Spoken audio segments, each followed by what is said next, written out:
নমস্কার কৃষ্ণপ্রেমী গুণী শ্রোতাজনেরা প্রকৃতপক্ষে কৃষ্ণ ভাবনা বা আত্মোপলব্ধির পথ খুব কঠিন নয়।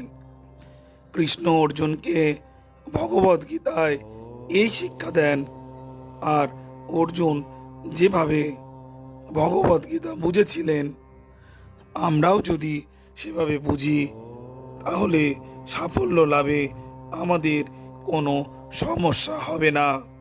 কিন্তু আমাদের জড়বিদ্যায় শিক্ষিত মানসিকতার দ্বারা ভগবদ্গীতার ব্যাখ্যা করার চেষ্টা করলে আমরা সব নষ্ট করব।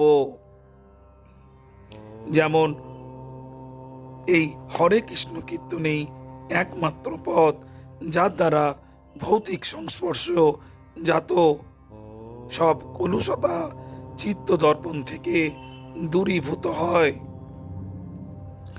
কৃষ্ণ ভাবনা জাগরণের জন্য বাইরের কোনো সহায়তার প্রয়োজন নেই,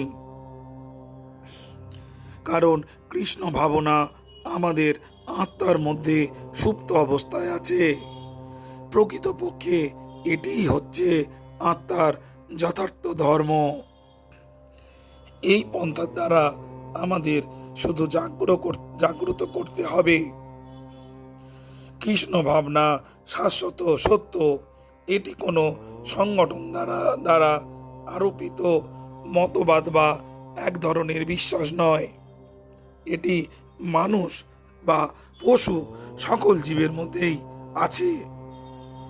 প্রায় 500 বছর আগে শ্রী চৈতন্য মহাপ্রভু দক্ষিণ ভারতের বনের মধ্য দিয়ে যাওয়ার সময় হরে কৃষ্ণ মহামন্ত্র কীর্তন করছিলেন, আর বাঘ, হাতি, হরিণ সমস্ত পশুরা পবিত্র নাম কীর্তনের সঙ্গে নৃত্য করে যোগ দিয়েছিল।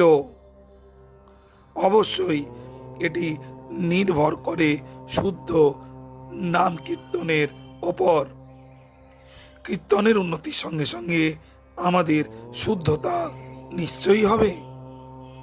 গুণী শ্রোতাজনেরা, কৃষ্ণ চর্চায় কৃষ্ণময় এই ভিডিওটি আপনাদের ভালো লাগলে ভিডিওটিকে লাইক ও শেয়ার দিতে ভুলবেন না, আর চ্যানেলটিকে বেশি বেশি করে সাবস্ক্রাইব করে রাখুন, যাতে কৃষ্ণময় আরও ভিডিও আপনারা শুনতে পারেন। ভালো থাকবেন শ্রোতাজনেরা, নমস্কার।